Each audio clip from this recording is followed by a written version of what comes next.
তামিম ইকবল বাংলাদেশের সেরা একজন ক্রিকেটার, এটা মানতেই হবে।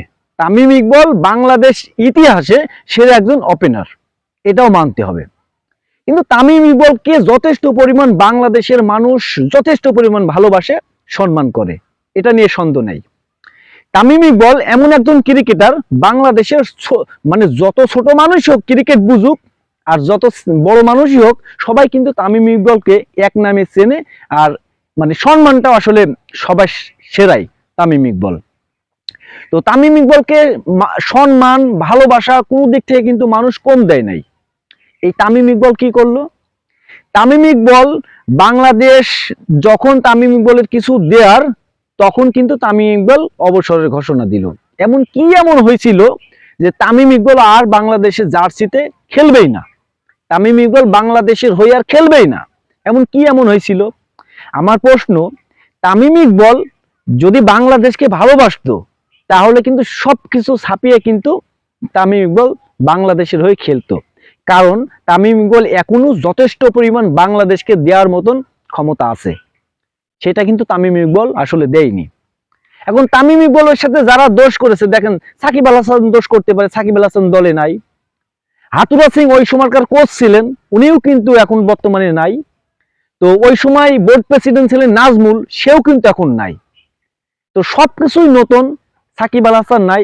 তামিম ইকবলের মানে বাংলাদেশের হয়ে খেলতে কি এমন সমস্যা আছে? আমি সমস্যা দেখি না। বিসিবি অনেকবার তার সাথে যোগাযোগ করেছে, তাকে নিয়ে অনেক মিটিং করেছে, তারপরও কিন্তু তার আসলে মন গলেনি।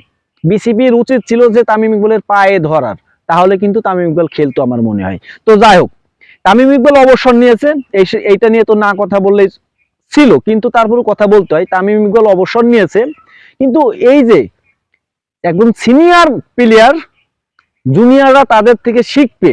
যেমন সাব্বির রহমানের সাথে বিপিএল এর ম্যাচটাতে যেটা করলো যে তামিম ইকবল সিনিয়র পার্সন একজন ক্রিকেটার, উনি কিন্তু সাব্বিরকে যে ভাষায় কথাগুলো বলছে যে সাব্বির আমার সাথে বেশি লাগো না, মানে এমন কিছুই বলছিল। সাব্বির ওখানে এমন কি করছিল? সাব্বির রহমান এমন কি করছিল ওখানে? শুধুমাত্র বলটা না ধরে দেখুক আরেকটা রান নেয় কিনা, শুধু এইটুকুই করছিল। এটা তো একজন ক্রিকেটার হিসাবে একজনকে আউট করতেই পারে, মানে সেই উদ্দেশ্য থাকতেই পারে তার। কিন্তু সাব্বির রহমানের এইটুকুই দোষ ছিল মাঠের ভিতরে, মাঠের বাইরে আমি জানি না, কিন্তু মাঠের ভিতরে ওইটুকুই দোষ ছিল। তামিম ইকবাল কি ভাষাটা ব্যবহার করলো? আপনি ভাই মুরব্বী হয়ে গেছেন, কিন্তু আপনার এই যে এত রাগ, এর আগের ম্যাচেও আপনি রংপুরের একজন ক্রিকেটারের সাথে খারাপ ব্যবহার করেছেন। তো এটা বিদেশি ছিল, তো এবার আমাদের দেশি জনপ্রিয় সেও কম নাই সাব্বির রহমান। আপনার মতন না হতে পারে, কিন্তু সাব্বির রহমানও তো জনপ্রিয়তা কম নাই, কিন্তু একজন জুনিয়র ক্রিকেটার, আপনি সিনিয়র ক্রিকেটার, তার সাথে এই যে ভাষাটা ব্যবহার করেন আপনার ঠিক হয়নি। তো মুরব্বী হয়েছেন, তো দিনে দিনে আপনার তো ওই ব্যবহারটা খুবই খারাপ হয়ে যাচ্ছে। আমরা এর আগে সাকিবকে নিয়ে কথা বলতাম, কিন্তু তামিম ইকবলের ব্যবহারটাও কিন্তু মানে খারাপ হয়ে যাচ্ছে আসলে। তো এইটা কিন্তু ঠিক করেনি তামিম ইকবল। তো যাই হোক, যেটা বলতেছিলাম যে তামিম ইকবল কিন্তু দেশের জন্য অনেক কিছু করেছে, কিন্তু যখন সম্পূর্ণ দেওয়ার দরকার ছিল, যখন সম্পূর্ণ দেওয়ার মতন অ্যাবিলিটি আছে, তখন কিন্তু তামিম ইকবল অবসর নিয়ে নিল। এই যে এই সময়টায় বাংলাদেশের হাল ধরার দরকার ছিল, সবমে চ্যাম্পিয়ন ট্রফিতে আপনি খেললে অনেক বাংলাদেশের জন্য অনেক ভালো হতো। আপনি কি করলেন?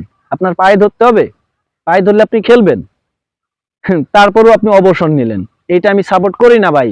তামিম ইকবলকে বাংলাদেশ ক্রিকেট বোর্ড অনেক দিয়েছে, অনেক, তামিম ইকবলও দিয়েছে, কিন্তু এই সময়টাই আপনার দেওয়ার উচিত ছিল। বিপদের সময় আপনার দাঁড়ানো উচিত ছিল যে না, চ্যাম্পিয়ন ট্রফিটা আমরা খেলবো, কিন্তু আপনি খেলেন নাই। অনেক অজুহাত দেখেছেন, অনেক কিছু দেখেছেন। আপনি ভালো খেলছেন বলেই আপনাকে কিন্তু দলে ডাকছিল বা নেওয়ার জন্য অনেক কিছু করছে, তাও আপনি খেলেন নাই। আপনার দেশের প্রতি কোনো টান নাই রে ভাই। এতদিন ক্রিকেট বোর্ড আপনাকে গাড়ি টাকা দিয়েছে, আপনি খেলেছেন, যখন পারতেন না তখন আপনাকে মানে ক্রিকেট বোর্ড খেলাইছে। আর এখন পারেন, এখন কিন্তু আপনি আর খেলছেন না। এইটা দেশের প্রতি কোনো মায়া আমি দেখি না, কোনো মায়া দেখি না আপনার।